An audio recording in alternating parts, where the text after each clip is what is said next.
As chairman of this organization, IDSF, and the war is into more than 100 days, what is your impression of how Israel is faring since that horrible day on October 7th? So I think that on the 7th of October, what Hamas, Iran, Hizbullah expected is to see Israel falling. They believed we were weak. They believed that we were not united. But, you know, the 7th of October was a terrible, terrible massacre. But the Israeli people united.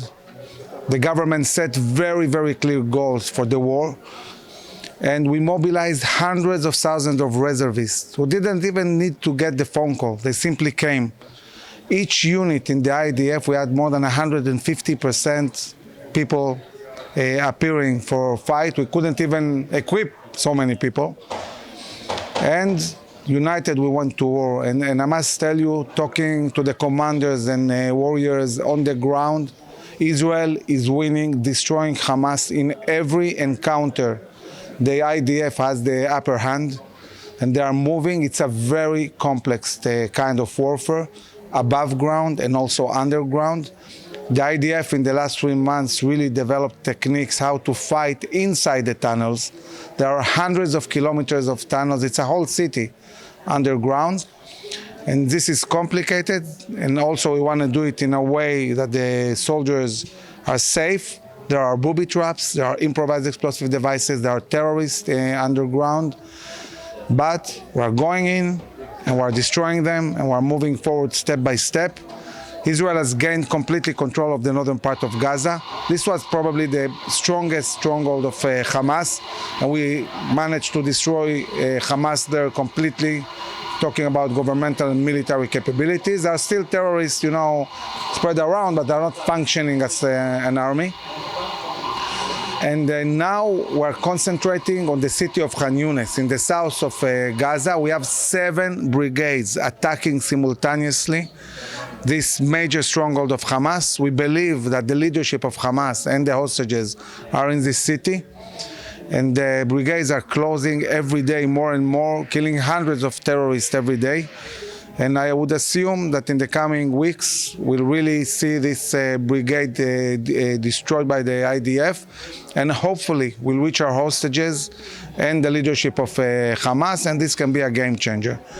Brigadier General Avivi, you led 800 troops into Gaza. You are very familiar with what happens in Gaza. Why didn't Israel take out infrastructure years ago? Well, you know, Israel took so many bad decisions. 30 years ago, we went to Oslo. We were treated from the Gazan cities. We handed them to the Palestinian Authority, and we decided not to operate in them anymore, no matter what happens. And this created a reality that in 7 years, these cities went from the Stone Age, literally, to rocket shooting on our cities.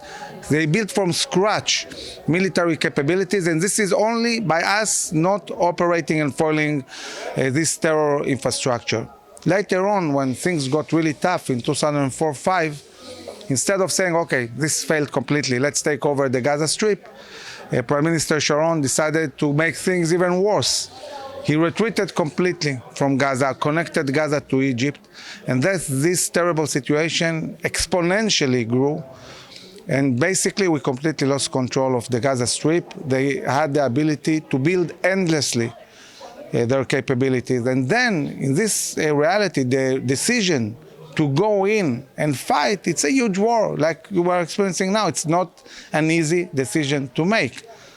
So Israel, for many years, postponed again and again the inevitable, I would say.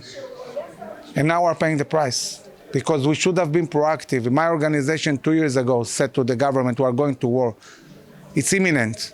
And there are only 2 choices. It's either going to be 6-day war scenario or Yom Kippur war scenario, meaning it's either we are going to be proactive and attack first, or we're going to be taken by surprise, and it is going to be a huge surprise. And unfortunately, we were right. And Israel wasn't proactive. We saw what was going in Israel in the last 2 years. Everybody was dealing with unimportant issues and not with the main issue, which is national security, with really securing the state of Israel. But, you know, a crisis is also an opportunity to do the right thing now. There's a debate on whether to discuss what went wrong on October 7th. Do you think that it's important to be doing this now? Or you have a war and everyone should be united and look at it after the war, whatever that might mean? Yeah, I think that definitely while we're in war, we need to keep united and concentrate only on one thing, winning the war. That's it. We cannot have our commanders or even our politicians really spending their time thinking about what was. We need everybody concentrated on the mission and achieving the goals of war. After the war, I'm sure we'll spend decades really, discussing what happened to us. From the outside in, viewers are looking at Israel and thinking, Israel's saying they're doing great. 500 plus soldiers are unfortunately killed. And the question, of course, is that rockets are still coming into Israel and firing into Israel. How would you respond to that? Well, when you conduct such a big operation, there are two stages. The first one is, I would say, taking over the area, conquering the area, destroying the basic military capabilities of Hamas.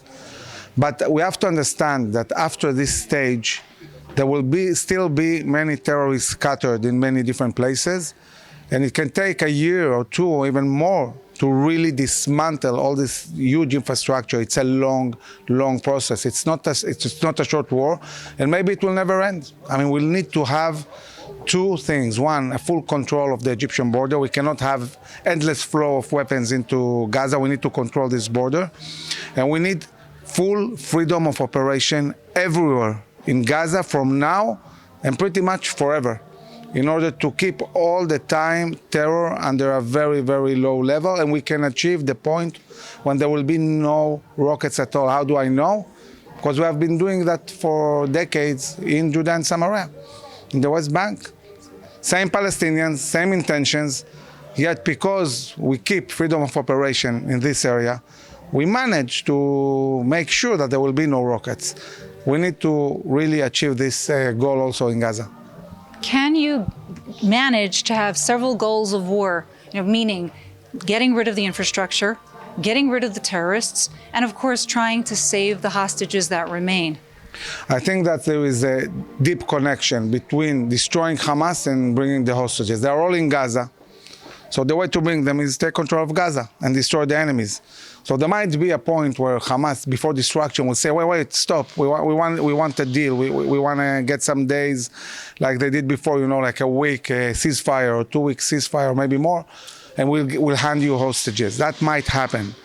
But we cannot give up any goal of war. We need to destroy Hamas, eradicate it completely. When we also need to bring back all the hostages, and these two goals complement each other. They are pretty much the same. Iran is controlling the ground, and everyone knows that Hamas is a proxy of them, and you have the same thing with Hizbullah.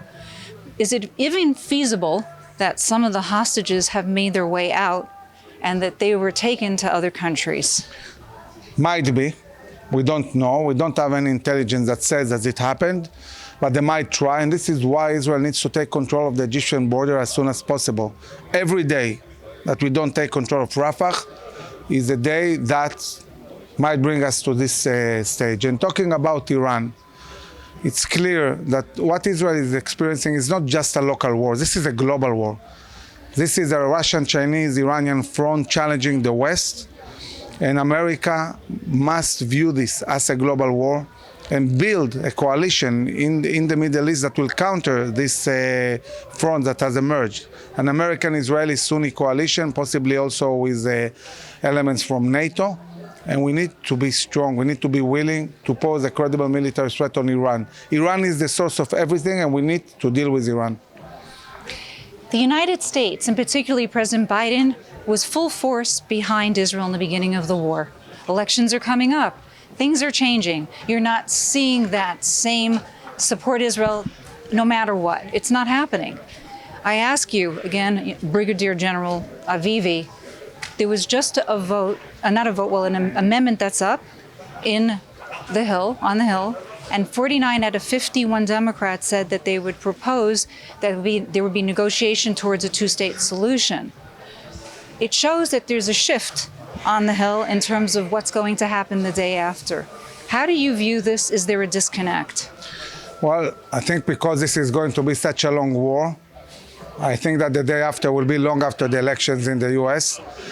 So it will be interesting to see actually who wins and what will be the policy of the next president of the United States. That might be actually very crucial, not only for Israel, but for the whole region. We need strong leadership.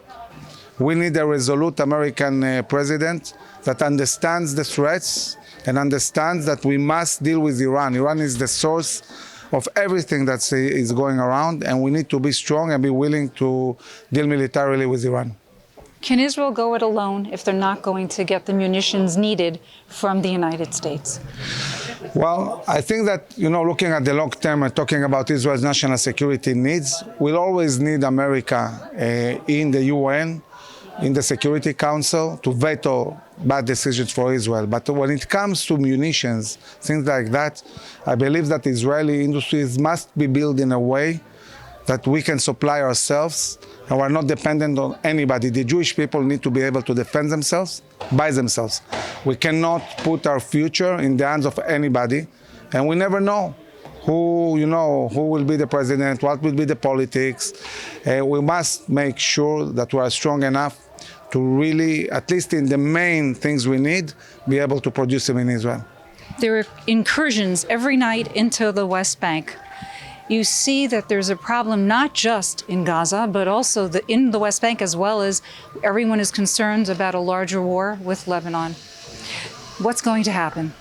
Well, talking about Judea and Samaria, the West Bank, we have freedom of operation, and the IDF is operating every day, diminishing more and more the capabilities of the terror organizations. And as long as we keep freedom of operation and keep being proactive, I think we'll manage to control the area, as we did for many, many years. Lebanon is a big question because war with Hizbullah is a much bigger war than anything that we're experiencing now. And maybe we don't have a choice. I mean, we cannot have Hizbullah. We cannot have Nukhba on steroids in the form of Radwan forces and Aziz forces in South Lebanon threatening our towns. Israeli people are not going to their homes in this reality. So there's two ways to go. Or the world really manages to implement Resolution 1701 and push Hizbullah north of the Litani. And if they cannot do it, this is war. We're going to war. And the chances of war are very high. Brigadier General Amir Avivi, thank you very much for your time. Thank you.